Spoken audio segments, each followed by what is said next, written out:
1 week season. OWS fam, the nation, my dudes and dudettes, and the Sharp Football Analysis fam. Welcome to Searching for Ceiling for week 2 of the 2025 NFL season.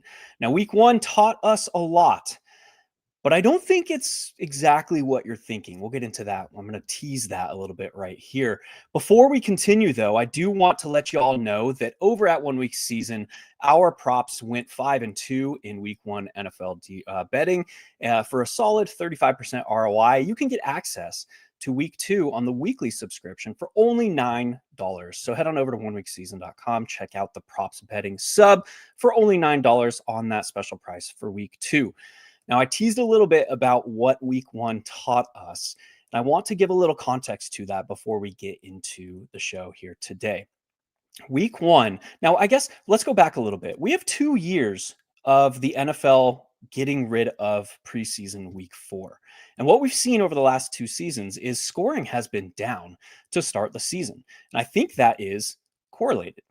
You know me, I'm always looking for causal factors. I'm always looking to explain why something is happening. And I think that is our answer here.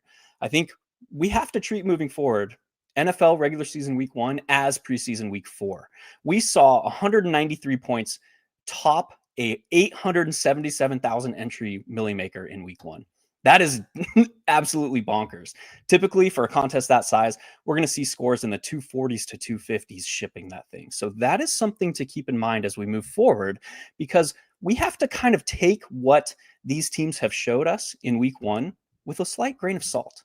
So with that, we'll bring in the man, the myth, the legend, Mr. Rich Hribar. How we doing for week 2, dude? Yeah, and I was someone that kind of came in a little bit last week, a little bit more optimistic. Like maybe this year won't be the same. The teams it felt like teams were treating preseason a little bit differently this year. Right. And no, not at all. We only had 38 passing touchdowns. It's a third year in a row that in week 1 there were fewer than 40 passing touchdowns. To give you some extra context to this, from 2016 to 2022, there was an average of 51.4 passing touchdowns per week 1. Wow. It's a third week 1 in a row where passers averaged fewer than 7 yards per pass attempt. There were also only 16 rushing touchdowns from running backs, the fewest in week 1 since 2017. Running backs had their lowest rate of runs for a first down or touchdown since 2017. They almost scored a fewer hundred fantasy points in week 1 than a year ago. Receivers have scored fewer points in week 1 now in 4 straight seasons than the year before. The only thing that was positive from this year was that quarterback rushing was way up. Yes. So that's all we had. So if you played Justin Fields or Daniel Jones or, there was quarterback rushing. That was it. That's all we had. Yeah. That's an interesting point, though, especially about the rushing. When I'm in my early season process, I'm relying on film a little bit heavier than I am stats. I use the stats, obviously, to back what I saw on tape. But this whole, the off-season programs and personnel changes and coaching changes, the film gives us a little bit deeper insight into what to expect moving forward. When I was watching film for week 1, I saw an exorbitant amount of stacked boxes. What do you make of that? Are teams kind of just loading up after running backs kind of went wild last season? What did you make of that early in the season? Yeah, there was more devotion, and we saw that there was new wrinkles because of what Spags did in the Super Bowl at Saquon Barkley. A lot there, it used to be that as things manifested and defenses were starting to adjust, it was all about showing something pre-snap and then altering to something post-snap, right? That's been a big development. If you were a Bears fan, you saw the second half of that Monday Night Football game. Brian Flores really that was the his weather, bag. dude. That was just the weather. But we've started to see now, because Spags did this in Super Bowl against Saquon. And, it didn't help them in the real game because, you have the pick 6 and then it gets off. But they did stop Saquon. The one mission they did achieve was showing something pre-snap on a defensive front and then shifting, kind of post-snap and shifting the defense line. We saw a lot of that in week 1. Right.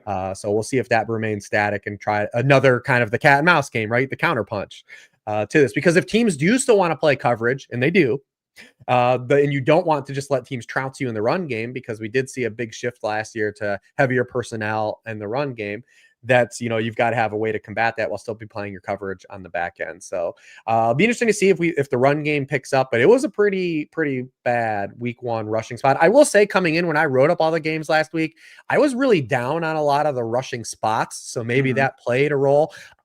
Bummer is I'm not high on a bunch this week either. So we'll see as we parse through a couple of these things. But like you said, week 1 is one of those weeks where it's the only sample size we have. So sometimes this stuff gets overrated in a sense. Week 2 has always been like a really profitable DFS betting week because, the markets tends to overvalue stuff because it's 100% sample size, but we know the NFL is very fluid. A lot of these things that happen in week 1, if they were to happen in week 7, week 8, where we had a previous sample, we wouldn't even bat an eyeball on some of this stuff. So we're going to have to get, back on our horse, especially in some of these spots that let down and some of these players that let us down, and go back to the well. Yeah, and looking at this week 2 main slate, there's only 2 games with a game total of 47.0 or higher. That's typically like the cutoff of like what we're looking for a high-end game environment. If we extend that to 46.5, we now add 2 more games, so there's 4. So I think we start kind of our exploration of the slate by looking at those games. It's the Bills and the Jets with a game total of 47.0. The Bears and the Lions with a game total of 46.5. This also comes with an asterisk because it opened at 48.5, has been bet down to 46.5. We have the Cleveland Browns and Baltimore Ravens are just below that range at 45.0. Put that in your back pocket here before we talk the rest of the slate. We have the Saints and the Jaguars at 49.0, top of the slate. And then the quote-unquote afternoon hammer, because there's only 3 afternoon games. Thanks, The NFL. Philadelphia Eagles, right? And the Kansas City Chiefs at 46.5. And that's why, because it's Super Bowl rematch, they want all the, Right. I'm going to throw it directly to you. Are there any of those games that stand out more so than any of the others as far as game environment goes? More so than those. Well, there's some games we'll get some grosses, but out of that sample you gave me, I guess it makes sense to kind of start with Bengals Jags. I think that's the game that's probably going to have the most like spread out ownership in terms of players, because the Jags guys are interested. One of the things I thought that was really interesting for this Bengals team, and it's again we're talking 1 game sample because the Bengals came out flat again. They also struggled against the Browns again. Like these are 2 things that like are very core, like that have been pretty steady. Like we talked about this last week with the Bengals was, they put an emphasis on like wanting to start fast, but Jim Schwartz has been pretty good at slowing them down, since he's been in Cleveland as well. And that offensive line had a ton of issues. There was actually a possession where Burrow got sacked 3 plays in a row. 3 times. Like, just 3 plays in a row, like just 8 sacks. So it was a problem. But I think what was interesting was the transition from Lou Anarumo to Al Golden and the impact that had on the game. So one of the reasons that the Bengals were like this team that was like such like a fun DFS team last year was their defense gave up like a bunch of huge plays, like a bunch of and then they would combat with a big play on offense. And now we're in the zone, right? Like we're this is what you love for DFS. You're just trading blows. Al Golden was like, I'm going to blitz at the league's lowest rate. Right. I want the Browns to try to beat me with a bunch of paper cuts and then beat themselves. And they did. The Browns did beat themselves. It did work. But what happened in that game was because if you don't blitz, we'll probably maybe get to this too with the Cowboys in a future extent, maybe when they're not playing the Giants. Matt Eberflus did this on Thursday night too as well, is you force all these shallow underneath throws and you don't get the ball on offense. And especially when you're inefficient on offense, you don't get the ball. And the Bengals ended up running 22 fewer plays than the Browns. They gave the most 3rd down conversions in the NFL in week 1, 9, and they gave up a pair of 4th down conversions. This is how you don't get the football and you don't get to run plays on offense. So I'm very curious to see if that remains static here, especially because what does Liam Cohen want to do inherently? He wants to just paper cut you. Like this is what he wants to do. And in the first half of that game, we saw proof of that concept. They got away from it a little bit, but also the Panthers provided no pushback. In the first half of that game against the Panthers last week, Trevor Lawrence was 14 of 19 passing. He only averaged 4.1 air yards per pass attempt in the first half of that game. He got the ball out in 2.43 seconds to throw. And the Jaguars had a 60% drop back rate. They were really relying on that short passing game. And then they're up 20-3 at the half. They get no pushback. Trevor Lawrence, they thought, like, whoa, what if we just try some more downfield stuff? He averaged 12.1 air yards in the second half of that game, goes 5 of 12, threw an inaccurate target on a third of his passes in the second half of that game. Liam Cohen talk about that after the game. But if Al Golden structurally wants to do something similar, like it is what Liam Cohen wants to do, and then if that does happen, does this game get bogged down? Like, could it get bogged down in that sense? That's how this game doesn't get there in my eyes. I am with you. I think that the field is probably going to overweight the chances of this game environment really taking off. Now, that doesn't mean we can't play players from this game. Like, Travis Etienne is a good, solid play on paper. Brian Thomas Jr. is a solid play on paper. Like, if we get something from Trevor Lawrence, obviously were not connecting. There was numerous missed passes, deep passes. He gets his rushing score to kind of save face a little bit, but 1 for 7. But yeah, I think a little bit soured on this Bengals team. And you talked about Lou Anarumo and like, why am I saying that I'm soured on this team? Lou Anarumo, you can't name his defense. He's going to have like a different look that is specifically game planned for the opponent. Now, sometimes he would shut down guys that we didn't expect them to, and other times we would get these back and forth crazy game environments. And that's why last season you probably heard us talking a lot about, hey, if I'm playing a Bengals player, I almost certainly want a player from the other side, because if that game environment takes off, it's going to take off hard. Now, we saw Lou Anarumo in week 1 against the Dolphins, where he just completely shut them down. So like, we can see that happen with Lou. Now, like you mentioned with Al Golden, it's a lot more keep the play in front of us, make them march the field, and that kind of also serves to bog down these game environments. So I am far less interested in this game environment than I am just saying like I can place a bet on Travis Etienne and say like he is the primary rusher, and if he continues to be as explosive, he forced 5 missed tackles last week. That's pretty significant. Now, this Jaguars offensive line on the other side of that coin did not perform well. Like, they did not create those adjusted yards for contact. So there is that side to it as well. But I'm much more comfortable just saying like I can place a one-off bet on BTJ, or I can place a one-off bet in Travis Etienne and kind of move on. You kind of feeling the same, kind of got those same vibes. Yeah, I mean, I think it's hard if you're going to do, well, one, like Burrow doubles are hard to do, especially this week in terms of the salary. I believe Burrow doubles, I had it because I wrote it up. Yeah, they're 40.7% of the cap on FanDuel, 41.6% of DraftKings. And if you need a Burrow double to get there, you need some pop off from the Jaguars. And if you're trying to fit BTJ into that, because he'd be inherently the guy you want, now you're out of money. You're just out of money. So you need like an ETN, a Brenton Strange, or a Travis Hunter to kind of really to be good from the pushback side. You're going to have a real hard time, I think, fitting BTJ in. If I'm playing a Bengal, I think I'm doing an a la carte Bengal. Yeah. And it would be Chase, I think, just because of what we saw from Anthony Capinelli's first game. We'll see if like maybe he's a guy that adjusts, but we only have a 1-game sample on him. So, but Jacksonville, was in a ton of cover 3, and maybe they don't. Like I said, we don't know. I don't know if like he's going to roll us over. That's why I said grain of salt. It's 1 week. We've only seen this guy call 1 game. But they played a ton of cover 3, and we know like single high stuff. Chase was excellent, and he absolutely cover 3 last year and single high stuff last year. So he'd be the one guy I think I would just play Chase. I think. Let me tell you, I'm pretty nervous for Chase Brown in this game. And he's going to be really popular. Right. He's going to be really popular. Well, one, Lucas Patrick's not going to play in this game. The one thing Anthony Capinelli did in the first game, I apologize if I'm actually saying his last name wrong, because I don't know. I say Campanile, but I don't know what it is. Yeah, honestly. so I apologize, dude. I'm terrible at surnames, and listen, I can relate.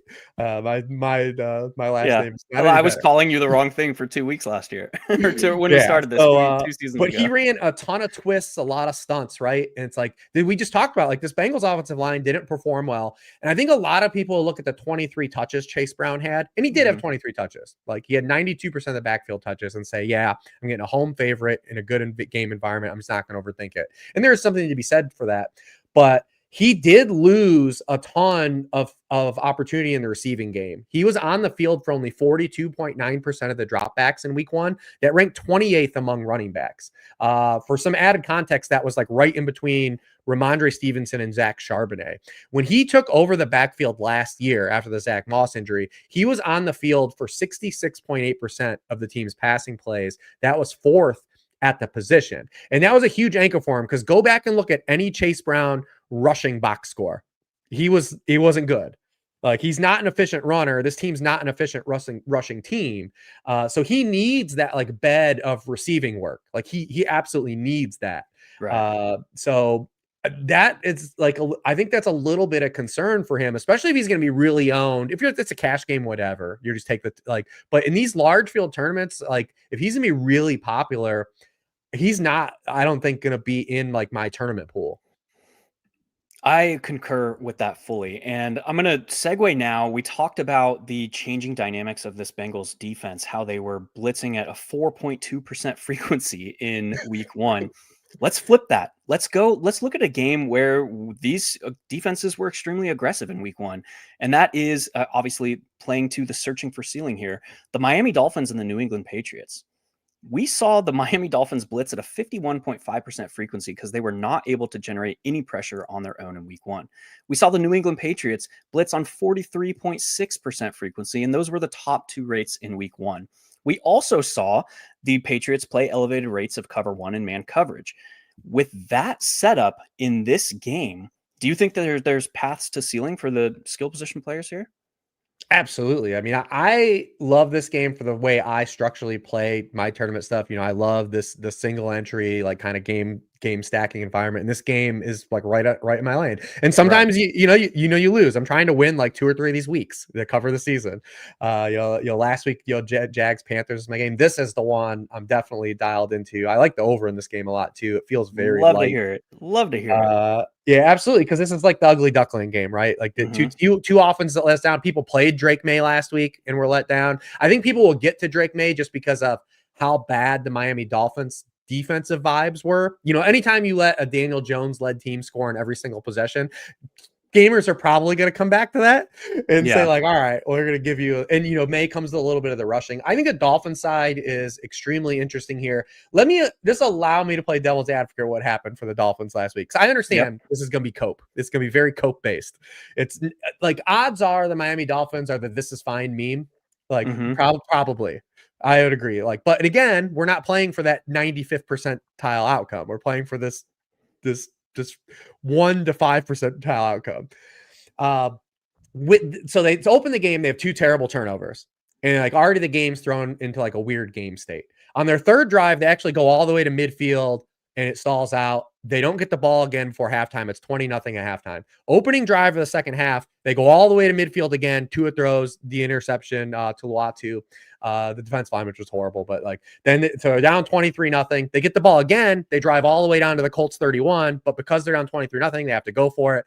They have a turnover on downs. They get the ball again, down 29-0. They drive 65 yards for a touchdown. After those opening 2 drives, they were a top 10 offense in yards per play. Like they were moving the football. Structurally, we had what we want. They just didn't finish it drives and they didn't run plays. They ran the fewest plays in the NFL. Right. When you look at the underlying metrics for especially like a guy like Tyreek Hill, they were actually really positive. He led the team with target on 27% of his routes. He had 40. This is in the first half. He had 43% of team targets, 59% of the air yards, and through 3 quarters, he had 2.4 yards per out run. Those are all massive improvements from where we were in 2024.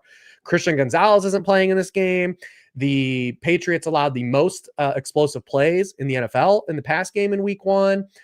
I mean, the Dolphins are at home. Last time these teams played with the version that was a down bad version of the Dolphins, they scored 34 points in this game. Like, I get it, it's cope, but I'm going back to the Dolphins and I'm going back to the Patriots side here. I think this is a full game stat game.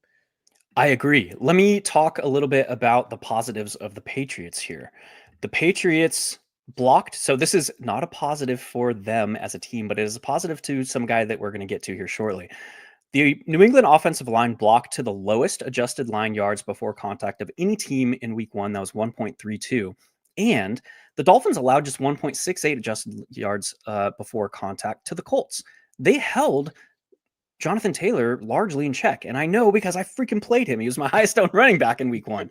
And then we see 2 1-yard rushing scores from Daniel Jones. Whatever. We move on. Yeah. So the strength of this, and we say strength kind of loosely, but I think it is a strength of this Miami Dolphins defense is their front 7. Their secondary is an absolute shambles. So if I'm if I'm the Patriots and I see this on film, I look at the advanced metrics, like I say, how am I going to beat this team? It's probably through the arm of Drake May. And then we see Kayshon Boutte, who had the 5th highest air yards in week 1. Like, I'm all over that play. I want Kayshon Boutte everywhere. I also think that you can play the New England Patriots defense. If this unit is going to be as aggressive as they were, I want that. Actually, there was a quote that that Mike Vrabel and Terrell Williams had on how they wanted to structure their defense with the Patriots, and I quote, "unwavering violence." That's pretty interesting. So that could help to explain how like this team was ranked 2nd in the league in blitz rate, how they're playing so much man coverage. But again, if you were playing man coverage against the Dolphins and the speed that they have, some fun things could happen. So I agree with you. I think Tua doubles are very much in play. I think Kayshon Boutte is a very, very natural bring back. Man, having that many air yards in this offense, and I think it was by necessity. Like, yes, he's entering his 3rd season. He's entering a potential breakout year. Stephon Diggs was very clearly eased into this offense. And I don't think he's going to see his normal snap rate or his normal involvement until week 4, 5, 6 range. So Kayshon Boutte is kind of the guy. What do you make of the Patriots side of this? Yeah, and I was actually really mad because I was in on Drake May last week. Like, he was in my tournament pool, and I never got to Boutte, and I was like, well, why didn't I? In hindsight, like, I'm like, well, why didn't I? It was like different because this isn't a one-off, right? Like, so he accounted for 39.7% of the air yards on Sunday. 38% of his targets are 20 or more yards downfield. But when you go back to last season, he led the Patriots in air yards when Drake May's games. The last month of the season last year, he was the wide receiver 12, the wide receiver 63, the wide receiver 5, and the wide receiver 17. Like, those are so like we have a sample size also. And, I went back to my prospect stuff because, I've been doing the prospect stuff for over a decade. This was a former 5-star recruit. He broke out as an age 18 player at LSU. Then kind of had an ankle injury and had some like kind of stuff off field that like kind of impacted his, performance down the rest of his career. He didn't really perform at the combine. And it's like, man, this guy still had an intriguing profile. And it just may have taken a while because he was, buried because of the draft capital and everything. And it's like, all right, like, but the air yards and all the stuff was static. Like, it rolled over and he won the job. Like, Kyle Williams didn't take it from him this preseason, which shows something too. So it's like, yeah. And then you have this Miami Dolphins defense where you said like, yeah, the front 7 wasn't that bad against the run, but the defense of backfield and was as bad as expected. And we'll see how fast they can get guys like Juju Brents and Rasul Douglas like on the field that they brought in like right at the end of preseason. So he just makes sense, right? Like, and then the other thing about this game too is we have this weird early season Miami game. I think you and I have talked about this before. Like, they play these early games and they structurally built their stadium to put like the opposing team in the sun the whole game. Yeah. And like they make them wear their dark uniforms. I guarantee you the Dolphins will wear whites because they get to choose. And then they're just like stuck in this 90-degree weather and like they're gassed at the end of these games. So like these games turn into like giving up big plays. I also think like Hunter Henry's in play for this game if you're doing Drake May side, because you can do May, Boutte, and I apologize if it's not Boutte or whatever it is. But like that stack, that double. Because we saw Hunter Henry again, just have another usable line in week 1 and Miami struggle against tight ends in week 1. That stack is very affordable in terms of like a double, like where you're getting those 3 guys for a sub 30% like of your salary. And then you can do a Tyreek, right? Come back. So like this game, I think I'm going to build out from both sides. Like I'm going to definitely build around both sides of this game. But that Patriot side is pretty interesting because if that side hits at that low salary allocation, like you really have a lot that could open up for the rest of your build. Speaking of low salary allocation doubles, we're going to go to another game here now. Let's talk about the Cleveland Browns and the Baltimore Ravens. I'm not ready to give up on Joe, man. I'm really not. 84 pass yards in the first half, and then he almost eclipsed 300 by the end of the game, hits 290. What I saw structurally from this offense, this Cleveland Browns offense, is they were trying to be methodical and they were trying to kind of win the game by limiting Joe Burrow's time with the ball in his hands. that makes sense structurally by trying to piece together these short area targets, get Harold Fannin involved, kind of move the chains methodically. And then by the second half, they're like, okay, shit, this isn't really working. We're going to really open things up. Yes, some of that was by necessity, but some of that is a structural piece that I saw on the film that changed in the second half of that game. So now, opposite Lamar Jackson and what they were able to accomplish in week 1 on offense, it's at least in the realm of possibilities that they come out and say, we have to score more points than the Baltimore Ravens. If that happens, Joe Flacco has a clear path to 300 yards.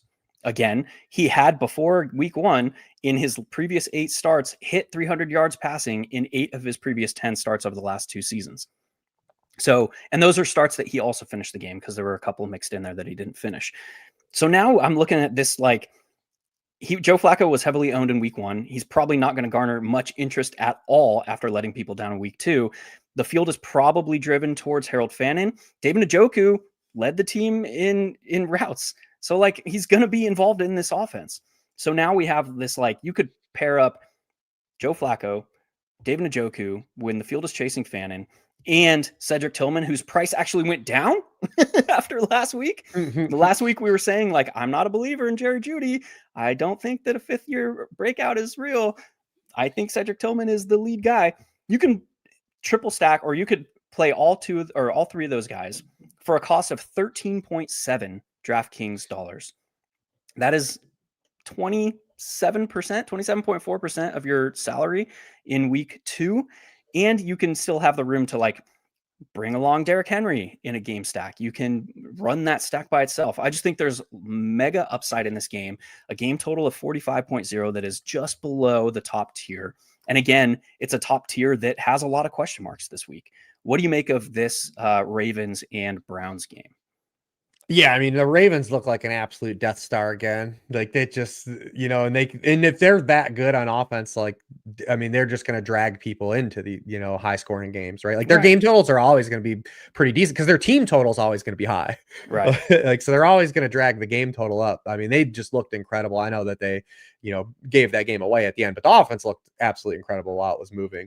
I am a little bit worried about people taking the wrong signals from the Brown side because of the things we talked about, like starting with the Bengals defense. I think there was like a marriage of what Al Golden was trying to do and what Kevin Stefanski was trying to do in that game. I don't know if that's necessarily going to roll over. The other thing is because we only have a sample size of 1 and people are looking at the raw statistics for a lot of these players. The Cleveland Browns ran a 22 play discrepancy versus their opponent. That ain't happening here. That probably ain't happening unless they're just giving up big plays. If that happens again, yes. Well, if that happens again this week, it's going to be inverse of what happened last week, where the Bengals were so inefficient they weren't able to run plays. Their Browns will be giving up plays. Right. But I think that's relative for like guys like Fannin, right? Because Fannin, although they had a clear plan for him and I would totally pick up Fannin if you're in your season-long leagues, all that stuff. Like I as a player that's already was that good in college and in his first NFL games that good, you just believe in. But for like a DFS perspective, I think people are going to take the wrong side because there's a lot more fragility here. He only ran a route on 65% of the dropbacks on a team that ran 70 plays and had 48 dropbacks. That there is a path like that could happen again, right? But if they drop down, let's say they have like 35 dropbacks, that really shows up now.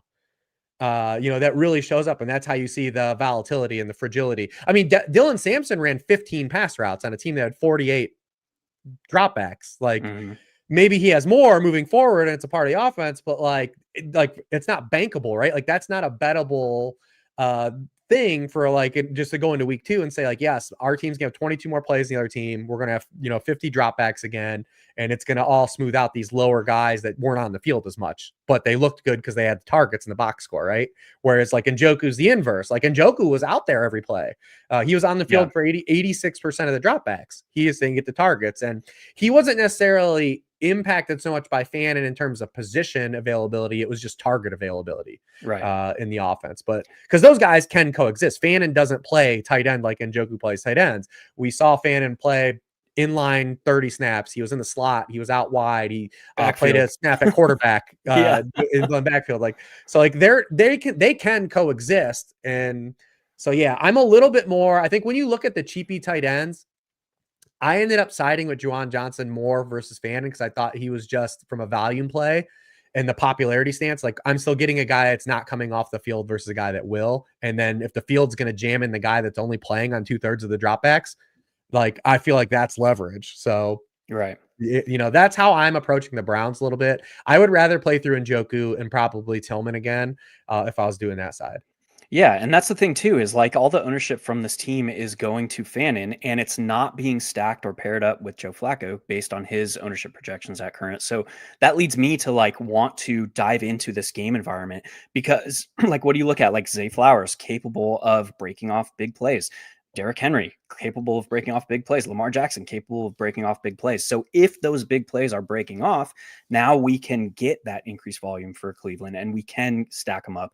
And so I love Joe Flacco doubles, and I love including a piece of the Baltimore Ravens as that like spark to this game environment. Anything else on this game before we move on? No, yeah, I was just gonna bring up the Ravens. We saw the impact that being out Isaiah Likely and being out Patrick Ricard. They didn't become like a full on 11 personnel team, but what it did was it forced them to play like a 20% increase the rate of 11 personnel, and it forced them to incorporate their wide receivers more in the offense, which obviously opened up a guy like Zay Flowers. And Zay Flowers has always been like excellent in terms of creating separation, being able to beat man coverage, and we know we're going to get a lot of that here again structurally because the Browns trust Denzel Ward. But he left the week. I think it was week 18 or week 17 they played. As the game he got hurt. I think it was week 18. Week 18, yeah. But in the earlier game when they played, Zay Flowers had 54% of the Ravens air yards, 34% of the targets. He had 12 targets in that game and went over 100 yards. I feel like he's one of the guys that when you are looking at the early the spike box scores from week 1, he would be a guy I would also be willing to go back to in week 2. That's interesting you bring up that. I want to ask you just a one-off question. Because there is going to be a lot of that. Right. I want to ask you a one-off question about a specific player. Jackson Smith-Njigba accounted for the second most air yards in week 1 and 90.9% of his team air yards. Is there anything there against the Steelers? I mean, we only have the one game sample, but this was a player we believed was ascending, got better in year 2, got better. And then remember the front half of last year, DK Metcalf was the lead wide receiver. And then when DK Metcalf had a knee injury and came back, it was Jackson Smith-Njigba moving forward. So he's just like constantly built, right? Like he's just taking steps forward. And again, when a good player shows you is good, you kind of believe in it. Obviously those rates won't be sustainable. I'm curious to see how the Steelers actually play that game because I don't think we're gonna have Joey Porter Jr. again. And in the first half of that game, they called like their base defense after Joey Porter Jr. got out, and then Garrett Wilson was really striving and then the Steelers looked at things and they were like, hey, the rest of the Jets aren't good outside of Garrett Wilson as pass catchers, not like as offense, but like, what if we just had Jalen Ramsey shadowed Garrett Wilson? And they did, and Garrett Wilson slowed down. He only had 27 yards in the second half of that game. I'm curious to see how they'll approach it if they're like, hey, we don't care about Torrey Horton Jr., AJ Barner, or Cooper Kupp. What if we just do what worked for us in the second half and got us back into that football game and helps out? And that also could create leverage for JSN too, because anytime you get those one-on-ones, it's your wide receiver wins the one-on-one. You got big plays. Those are open up big plays. So I think that's likely. If I'm Mike Tomlin and I'm sitting in the meeting rooms early this week and I see my team missed 17 missed tackles last week, I'm probably figuring out what the hell to do differently this week. That's just knowing like who Mike Tomlin is. So that just kind of, again, going through the stats of week 1 jumped out to me. Wanted to get that one-off question to you. Yeah, absolutely. He's going to be, I haven't seen I haven't really dove into like actual ownership stuff. I imagine that JSN is going to be on people's boards. Yeah, I think so. Just that kind of nice, comfy price range where he's in that tier where he's priced. And people are going to do the DK revenge narrative. Yes. I could see people pairing him up with Aaron Rodgers after he threw 4 touchdowns. Not for me, but I could see it happening. How do you feel about, your lifetime Packer fans? I know you're feeling good about the first 2 weeks. How do you feel about Aaron Rodgers taking to age 41 to finally coalesce and be like, all right, I'm willing to play your offense. Right. I think it's hilarious. Well, I honestly, I don't know. I think he's probably just a big fan of Jonnu. That's probably what it is. But we never see Aaron Rodgers is always thing like willing to turn his back to never really willing to turn his back to the defense and under center dropbacks, and Right. he bought in for at least 1 week. He did. Oh God, of course it's Arthur Smith that gets him to buy in. What have we become? There's another game that has a very modest game total, but I think is a lot more exciting than the field is going to give credit for. And we're going back to the Saints, man. That's the 49ers and the Saints. I talked all last week about how the Saints are probably not as bad a team as we're giving credit for. They come out and they push. I even called. I said the Saints are live for the upset here. They're live for a survivor pool buster. Didn't happen, but they took the Cardinals to the last play of the game. This is a legitimate team. What is most interesting to me, though, is the 49ers ran. Hold on. I want to get the exact number. I don't want to spitball this one. Excuse me while I get it. The 49ers ran 76 offensive plays in week 1 against the Seahawks, who the Seahawks had the second highest pace of play in week 1. Now they're facing a Saints team that handily led the league in pace of play by almost 4 seconds per play. Like they were blazing. So now we get this setup where the 49ers coming into town, they have decreased weapons. We know George Kittle is out. We know Brock Purdy is out. We know Brandon Ayuk is out. Potential here for Jawan Jennings to also miss. So it's like, where does this volume go? If this team is expected to get increased play volume, where does it go? It goes to Christian McCaffrey and Ricky Pearsall to me. So like, I'm okay playing both of them with or without Mac Jones. I don't think you need to pair him with Mac Jones, but you can if you want. That was gonna be my follow-up is do you just take every touch and just take him to the court? Because you might get 20 receptions. Right. We might see 20 receptions out of Christian McCaffrey and Ricky Pearsall. McCaffrey is going to be owned. Like the field is not going to miss this one. But also, do you not think though, like there still will just be gamers, I think, going forward that won't play him? I think that's a mistake. Well, I think that's a different conversation now. I think there's, yeah. I do believe though that there will be people like, I'm just not doing it, right? Especially they'll be like, he got 31 touches. They're going to run him into the ground. I'm not clicking him, right? Like that's what people will have that conversation. Right. I think that's just bonkers. Take the 30 touches. It will happen. This is 2022, 2023 CMC range. Like at a 75, his salary went up $200 on DraftKings after 31 touches. I mean, literally had what was his 29% of the team targets in week 1. Where's that going to go without even more players now? Right. And then Pearsall without Jennings, when Jennings and Kittle were not on the field in that game, Pearsall had 31% of the team targets. So if you put those two together, that's 60% of the team targets. And obviously we're not going to extrapolate here. Like that is poor process. But saying that like we expect increased play volume, that play volume has to go somewhere. I don't expect the 49ers to just fall on their face and not score a touchdown. So what does that mean by like extension? Like I'm just playing those two dudes. And we also, I think we have to preface this discussion with like Mac Jones has been around the league. And he has proven to be capable in multiple stops around the league.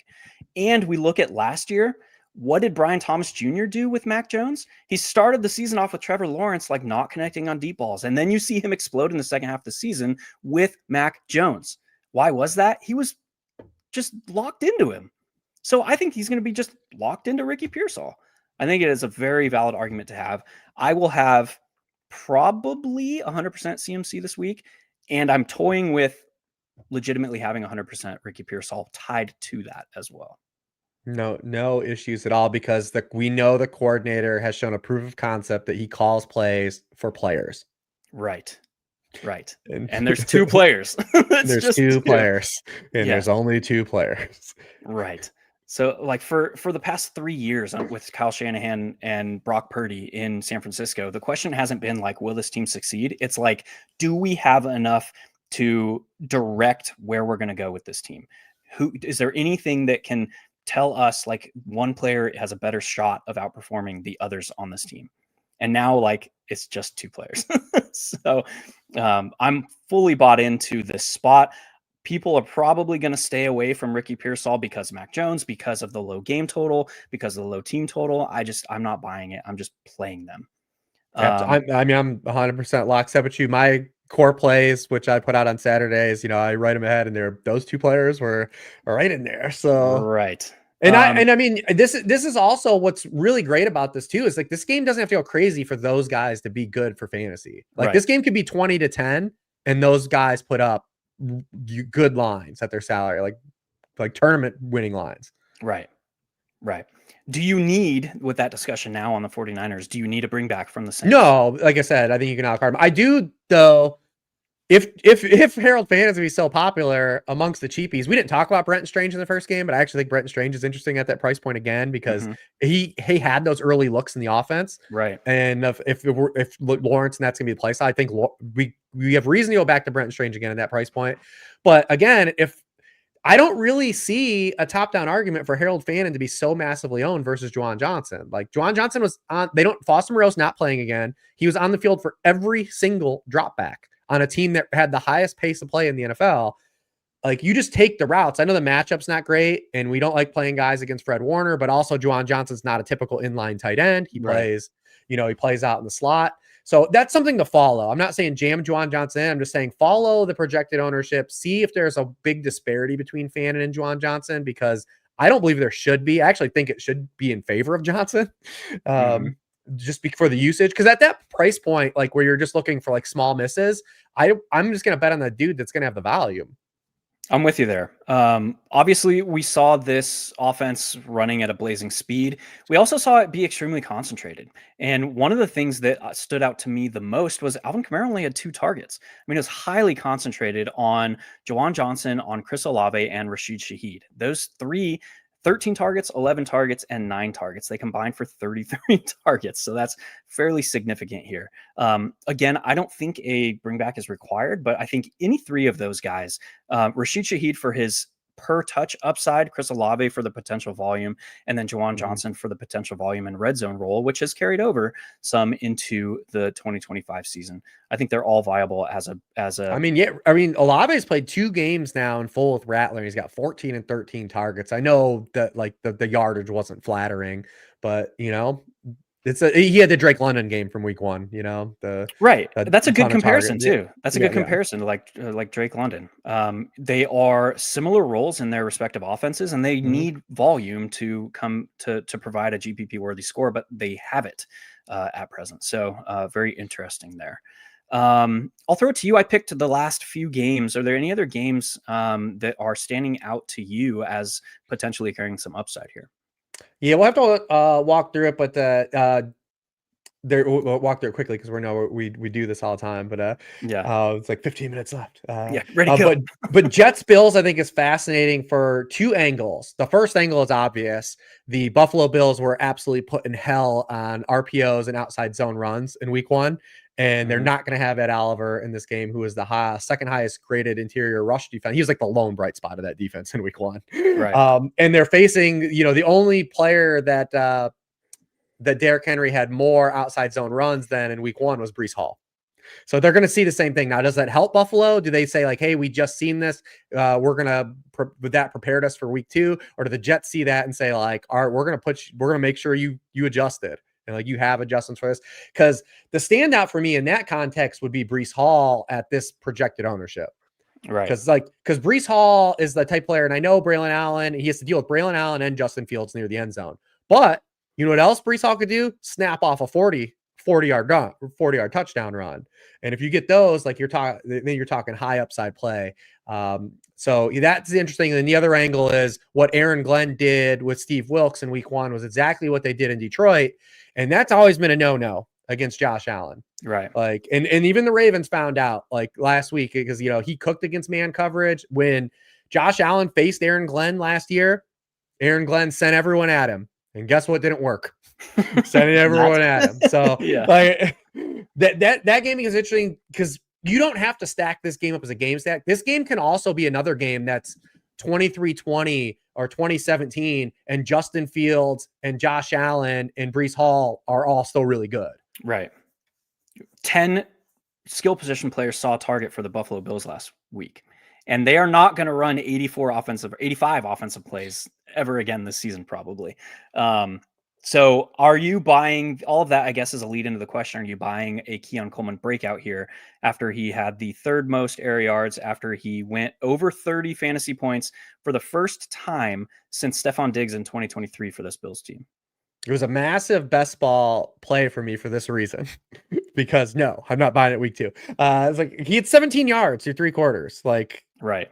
I think if I'm just playing Josh Allen, I think it's as a core play. I think it's just Josh Allen. I'm with you. And also, if you're playing Josh Allen, you must play a member of the Jets.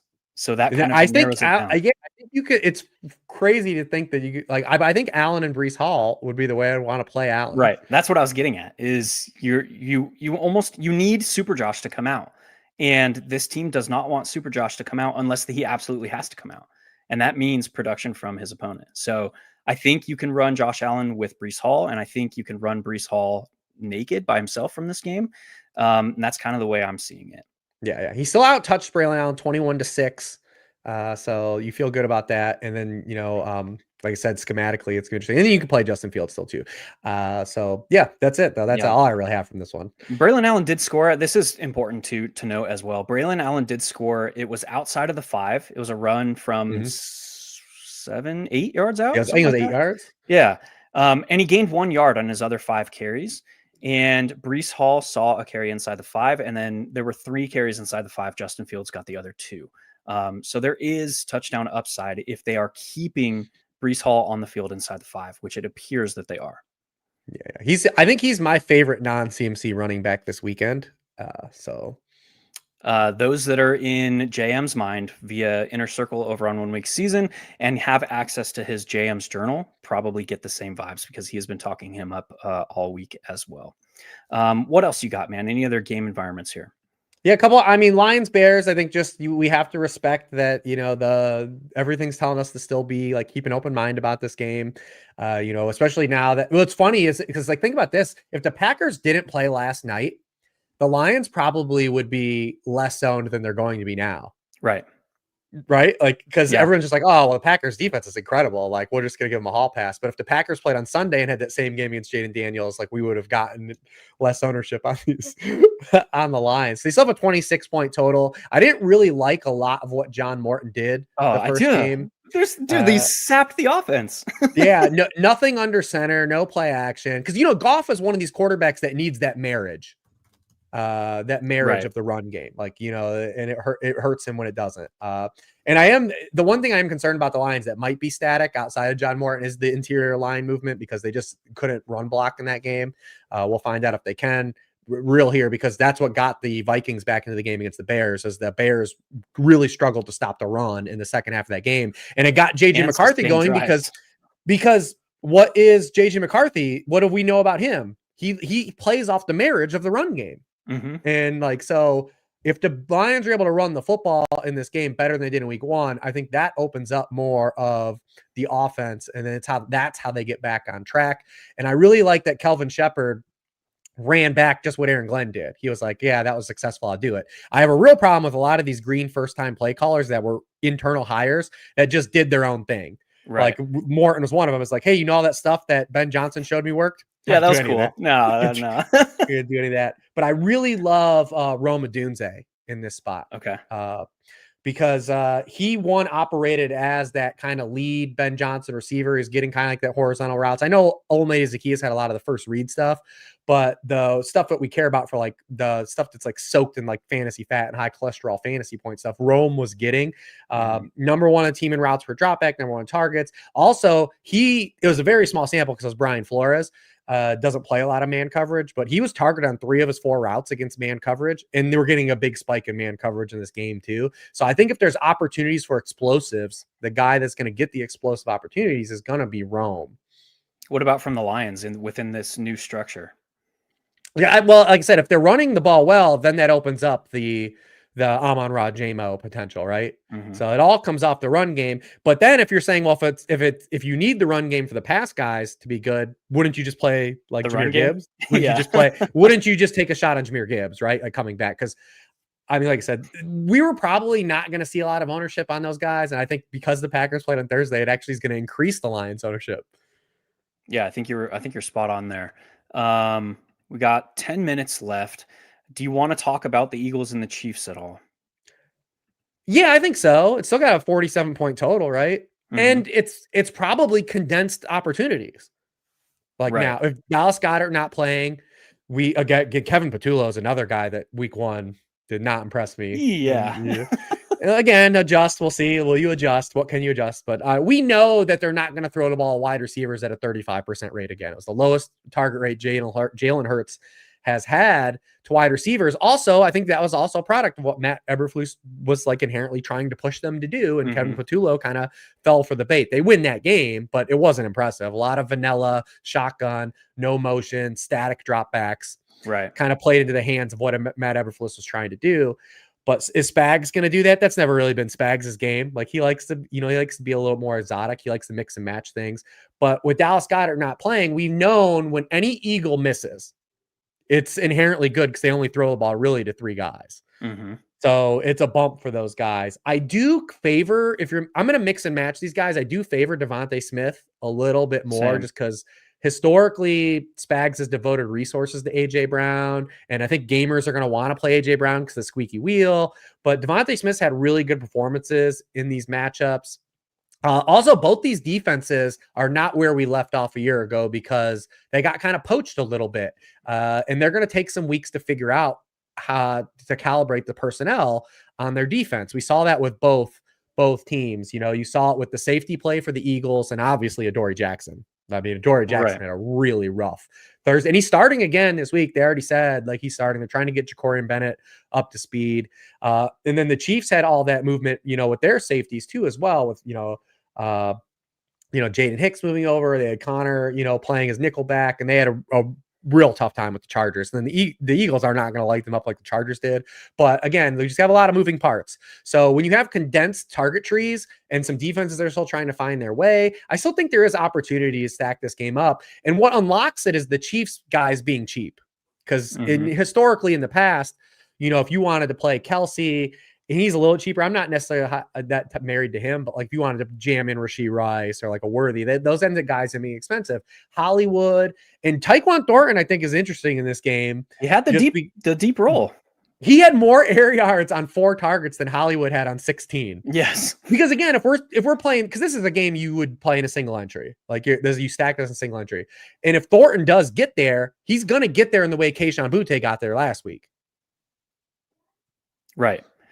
I have 2 questions for you. Do you make anything of the AJ Brown lack of separation data? Is that anything indicative of his hamstring injury off season?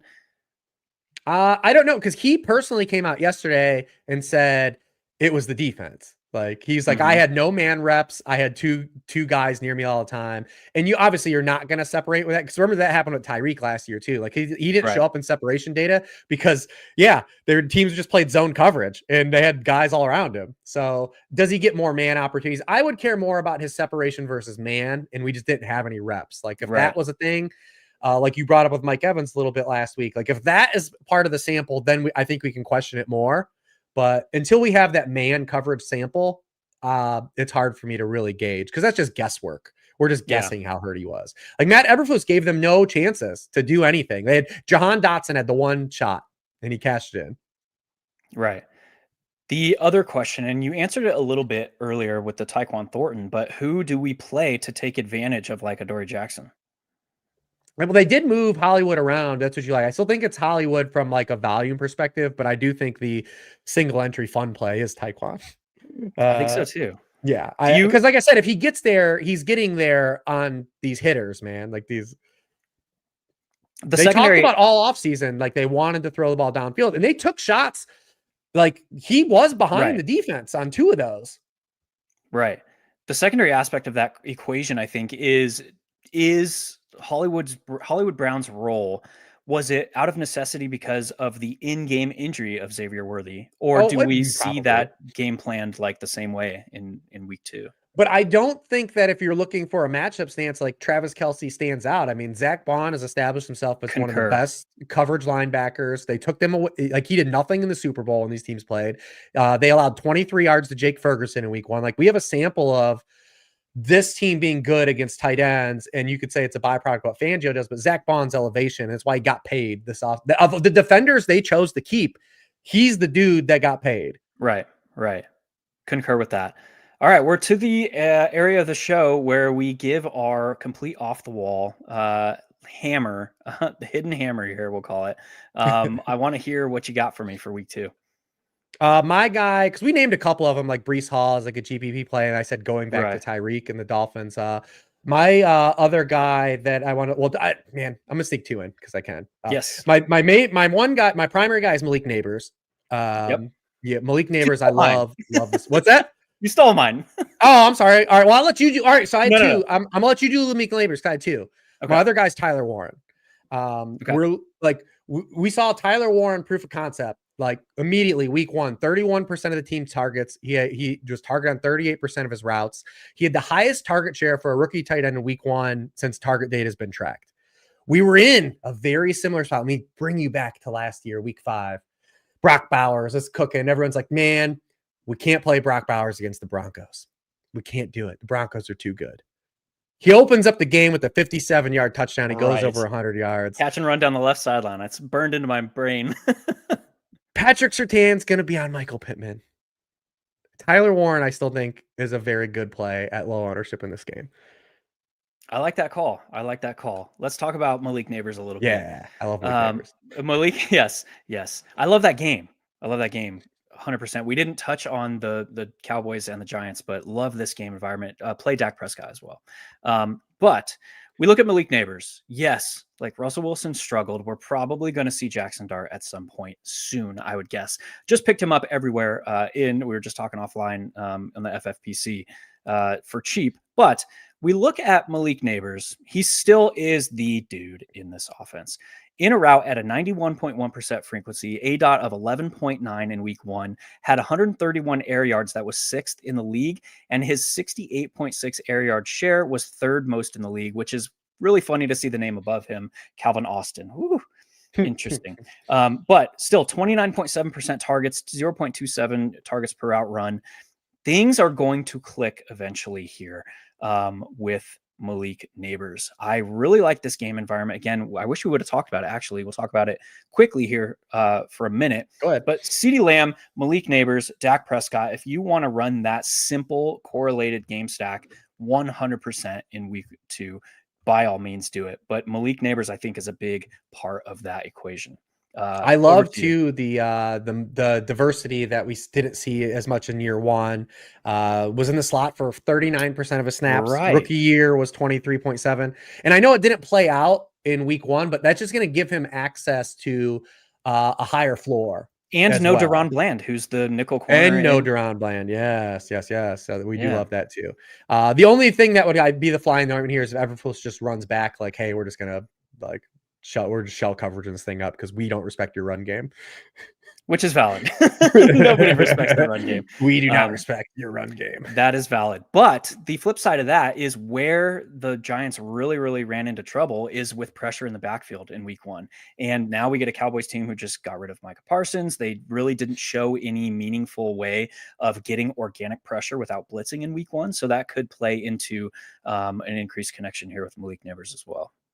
Yeah, I love it though. And I do love the Dak side. I like that as well. That's one too you could probably stack with the receiver bring back, Neighbors with CD. Right. And that's how I think I'm going to be playing it. All right, man. And I know people will play Pickens for the upside stuff too. And he'll eventually run into him. Pickens, dude, let's talk about him real quick. Pickens had a very, very interesting game, I thought. There were plays where he was like full on, like he goes into like psycho mode. We're throwing crazy blocks. And then there were plays where he gave up completely. Like it was the full spectrum. The George Pickens experience. We got the full experience in week 1. It was drew the long DPI. It was the full on thing. We got the full experience. I love it, dude. That was week 2, y'all. He is Rich. You know where to find him. Go check out Sharp Football Analysis. Do you have any interesting promos or anything going on over there at Sharp? Yeah, if anyone made it to this point, I write up every game of the week, every single player. So if we just didn't touch on someone that you like that we didn't talk about, I did talk about, I did write them up. So you can use promo code SHARP35 this week on the site, and they'll get you 35% off anything weekly or in props, whatever. We had a great props week in week 1. Hopefully we run that back too. Beautiful segue into OWS props again. $9 only for week 2 weekly access for the props. We went 5-2 in week 1. I would expect some more props bets this week than we had last. So head on over to winweekseason.com. If you are new over there, check out Inner Circle. That'll get you access to all of the behind the scenes, very theoretical base that we do over at 1 Week Season. He is Rich. I am Hilow. Until next week, y'all, we'll see you at the top of the leaderboards. 1 Week Season.